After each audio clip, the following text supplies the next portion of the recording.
A few moments later. Selamat pagi, salam sehat buat kita semuanya anak-anakku yang terkasih. Ibu berharap semua dalam keadaan sehat dan penuh semangat untuk memulai pelajaran yang Ibu berikan hari ini. Nah, bertemu kembali dengan Ibu Rosa Dalima Reban Meman di pelajaran agama Katolik. Hari ini kita akan mempelajari makna kata Rabu Abu sebagai masa permulaan Prapaskah. Nah, anak-anakku yang terkasih, Rabu Abu adalah hari pertama masa Prapaskah yang menandai bahwa kita memasuki masa tobat 40 hari sebelum Paskah. Nah, pasti kamu bertanya dalam hati, apa yang menjadi perbedaan antara Paskah dan Prapaskah?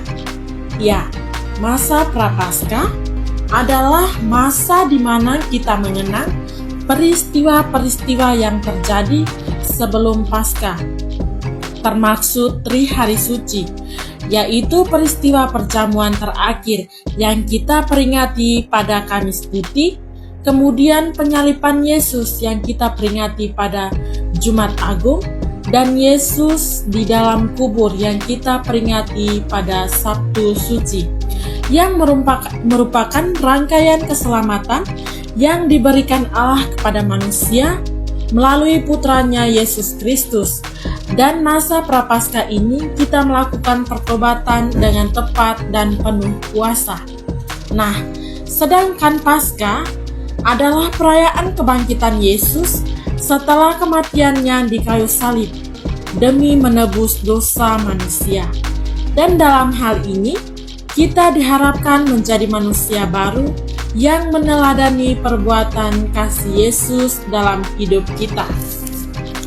Baiklah anak-anakku yang terkasih, angka 40 selalu mempunyai makna rohani sebagai lamanya persiapan dalam menyambut Paskah.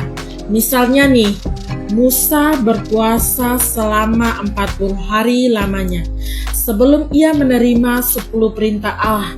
Demikian pula Nabi Elia. Kemudian Tuhan Yesus sendiri juga berpuasa selama 40 hari, 40 malam di padang gurun. Sebelum memulai pewartaannya, dapat kamu lihat dalam Matius 4-2. Ini merupakan salah satu dasar makna rohani sebagai lamanya persiapan dalam menyambut Paskah. Baik, mengapa awal Prapaskah jatuh di Rabu Abu? Kenapa tidak di hari Selasa ataupun hari-hari lainnya?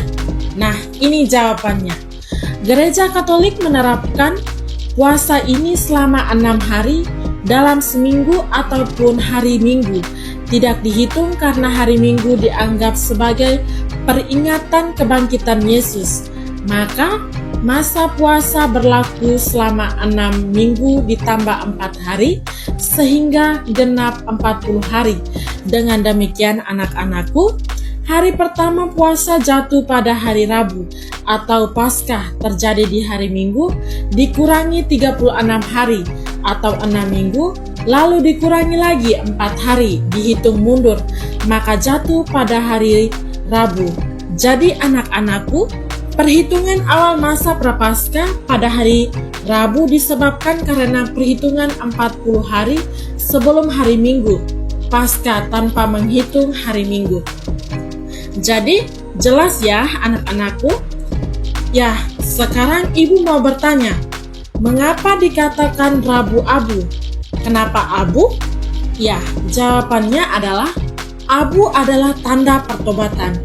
Kitab suci mengisahkan abu sebagai tanda pertobatan. Misalnya, pada pertobatan bangsa Niniwe, di atas semua itu kita diingatkan bahwa kita ini diciptakan dari debu tanah. Lihat Kejadian bab 2-7. Dan suatu saat nanti kita akan mati dan kembali menjadi debu. Oleh karena itu, pada saat menerima abu di gereja kita mendengar ucapan dari pastor, bertobatlah dan percayalah kepada Injil, atau kamu adalah debu dan akan kembali menjadi debu. Nah, pasti anak-anakku mau bertanya dalam hati, abu yang dipakai tersebut dari apa? Nah, ibu akan menjawabnya. Dalam perayaan Rabu Abu, abu yang digunakan berasal dari daun palma yang telah diberkati pada perayaan Minggu Palma dari tahun sebelumnya yang telah dibakar dan itu telah diberkati oleh pastor. Anak-anak yang terkasih, hari Rabu Abu pada tahun ini akan jatuh pada Rabu 17 Februari dan berakhir pada Sabtu 13 April 2025. Nah, perlu kita refleksikan, abu yang kita terima merupakan tanda bahwa kita memasuki masa pertobatan yang diikuti oleh tindakan nyata, yakni puasa, berpantang, dan beramal. Maka hal yang paling penting adalah pertobatan dan mengamal kasih yang perlu kita tunjukkan kepada yang lain. Nah, anak-anak yang terkasih, selama menjalani masa prapaskah dan terlibat dalam gerakan APP. Dengan ini, pelajaran kita tentang Rabu Abu sampai di sini. Jangan jenuh berbuat baik dan berbagi berkat kepada semua orang. Selamat pagi.